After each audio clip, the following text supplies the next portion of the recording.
and thanks for joining us from our studios in Israel. I'm Aaron Porras, here with ILTV's Morning Briefing. Tomorrow, Israel is getting a very special visitor. For the first time ever, a member of the British royal family, Prince William, will be visiting the Holy Land on an official state visit. While British royalty has been to Israel before, this trip is significant because it's the first time it's been done specifically by order from Her Majesty, the Queen of England. Prince William has just left England for Jordan, and tomorrow he'll touch down in Israel, where he'll kick off his trip with a tour of Jerusalem. The day is said to include meetings with both President Rivlin and Prime Minister Netanyahu, followed by a trip to the Yad Vashem Holocaust Memorial. He'll then travel to Tel Aviv, meeting with joint Jewish-Arab soccer players and entrepreneurs. The prince will then cross into the Palestinian territories, where he's set to meet with PA President Mahmoud Abbas. Though this trip will likely avoid any touchy political subjects, Prince William's itinerary has already stepped on a few nerves. The official itinerary released to the public lists the city of Jerusalem as part of the, quote, occupied Palestinian territories, end quote. The UK joins the majority of the nations worldwide that see Jerusalem as a divided city illegally annexed from Jordan in the 1967 Six-Day War. Israeli leaders, however, say the holy city belongs to the Jewish people and thus the State of Israel. The visit is a reminder of just how far the country has come since the time of the British Mandate prior to World War II. The publication of the Balfour Declaration in 1917 is also often seen as the first real turning point towards a Jewish home state in Israel.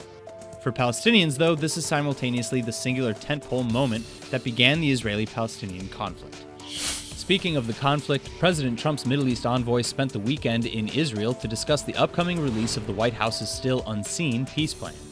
The team, led by Trump's son-in-law and special advisor Jared Kushner, has spent the last several days touring the region ahead of the plan's expected rollout. Though the envoy did not meet with any Palestinian leaders during the tour, Kushner has delivered a very specific message to the Palestinian people.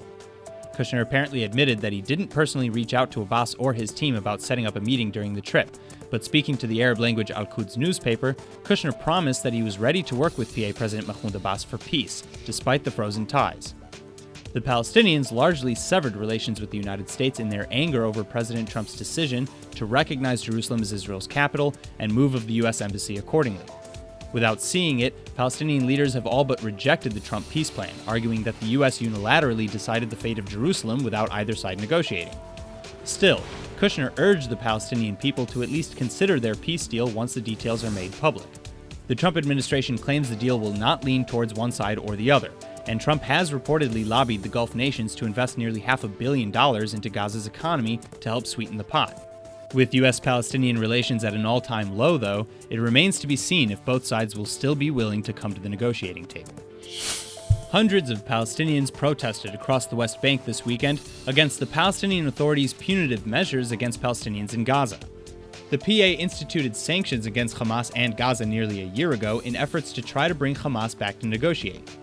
Their reconciliation agreement collapsed shortly after it was signed last October.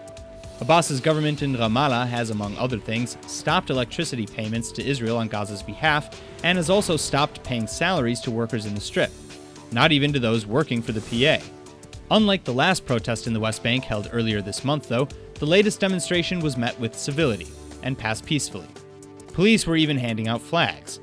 The previous demonstration on June 13th was banned before it even started and was met with beatings, arrests, and crowd dispersal methods. Gaza, which is under sanctions both by Egypt, Israel, and the PA, has fallen into a humanitarian crisis. If trends continue, the United Nations estimates that the Strip will be uninhabitable by 2020.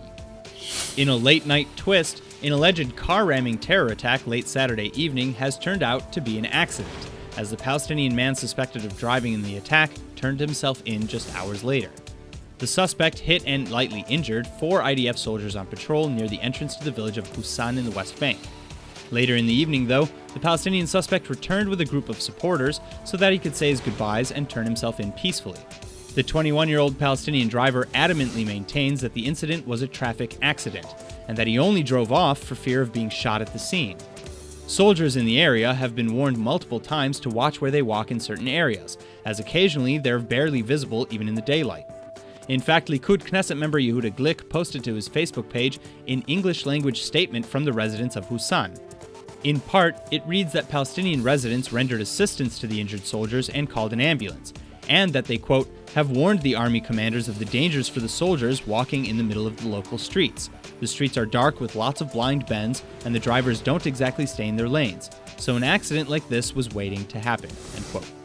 It seems social media networks are finally getting the hint, as Lebanese terror group Hezbollah has now announced that their Facebook and Twitter accounts have been shut down. This is not the first time that these accounts have been closed, and there are other accounts affiliated with the group that are still open. But this latest shutdown seems to follow the posting of a 2006 video reportedly showing the kidnapping of IDF soldiers Ehud Golwasser and Eldad Regev. Iranian-funded Hezbollah has posted videos like this in the past, most notably as part of a 3-part series in which the Al Mayadeen news channel recounted the incident. The series even shows how Hezbollah trained and prepared specifically for a kidnapping. Well, they were successful, and the incident ultimately led to the Second Lebanon War in 2006. Facebook and Twitter have not yet released any statements. That's all for now. I'm Aaron Porras, and see you later with our main daily broadcast from Israel at 2 p.m. Eastern Time.